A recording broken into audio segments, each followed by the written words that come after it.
Hey guys, it's Tara, and the theme for Reconciliation Week this year was reconciliation is more than a word, it takes action.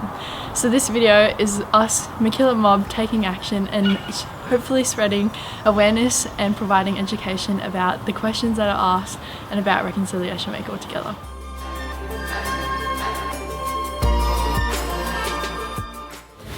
My mob is MacKillop Mob. We are located in North Queensland, Peninsula Islands, and near Cape York. My mob's from Dubbo and it's Wiradjuri. I am from Yora Yora and Bundalong. I'm from the Yuin tribe down by Bateman's Bay. I'm from the Wiradjuri tribe. Wiradjuri. So they're from Shelburne Bay. They're called the Wiradjuri Nation, the Ngunnawal Para clan. And then I've got Bardu Island and Moa Island in the Torres Straits.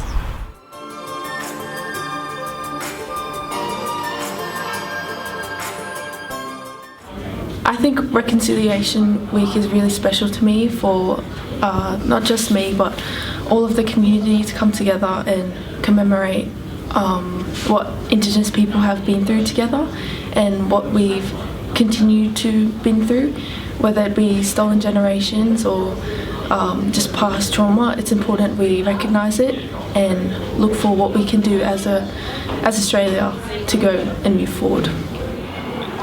It means to me that we acknowledge what happened in the past so we are able to move on in the future. To be bridging the gap between Indigenous and Torres Strait Islander people and non-Indigenous people. It means healing and moving on. I feel like we have a week for it because it was a big moment in history.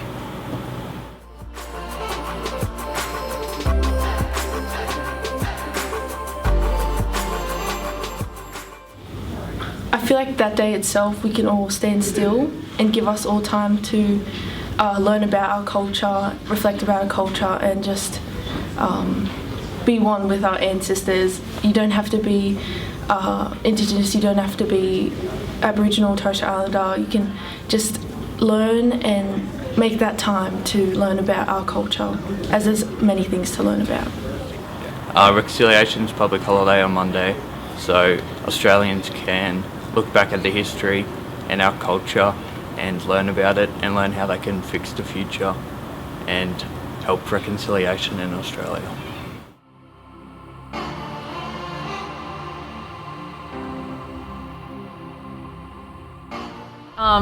The initial start day, the 27th of May, marks the 1967 referendum, which was successful, where 90% of Australia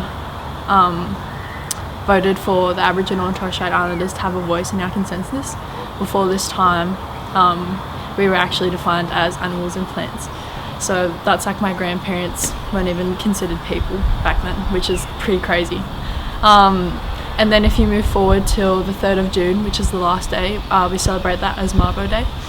And Edikoiki Mabo was a man who contested his land rights and took it to the High Court because his land was claimed as terra nullius, which means it was vacant, no one was on there. So when he contested for his land rights and ended up winning, like it was a massive movement for Aboriginal and Torres Strait Islanders and their land rights.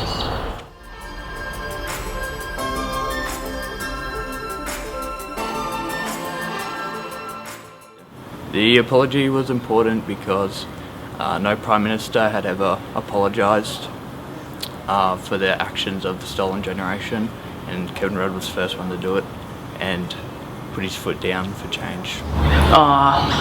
Just like saying sorry is like the first step to healing, but sometimes it's not enough. Not everyone has like a big voice like that to be able to do that, and he got the chance to do that, so he did do that. Because it gave like the Indigenous people a sense of closure almost. There could be more done in the efforts of actually taking action with apologising, not just saying I'm sorry. It's what more can we do is helping understand why it's still relevant today. Like there's a lot of questions that would be like why it still affects our present, and it'd just be learning about intergenerational trauma, understanding the severity of those cases, and and even realising that it's an ongoing issue that still happens today. Yeah.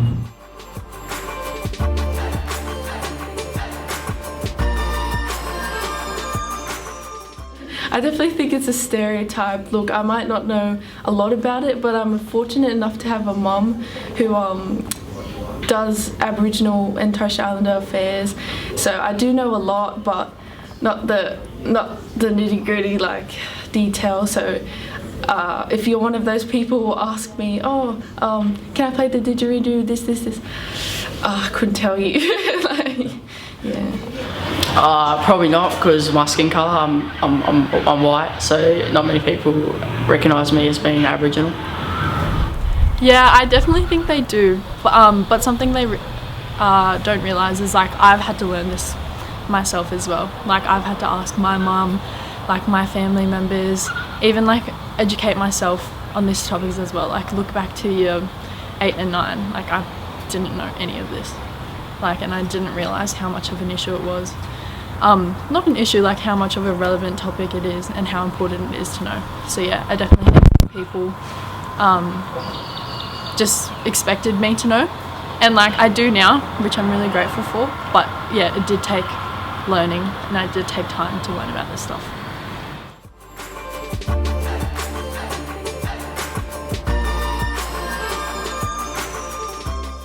So welcome to country can only be done by an elder whose land you are on, and they're welcoming you to their land.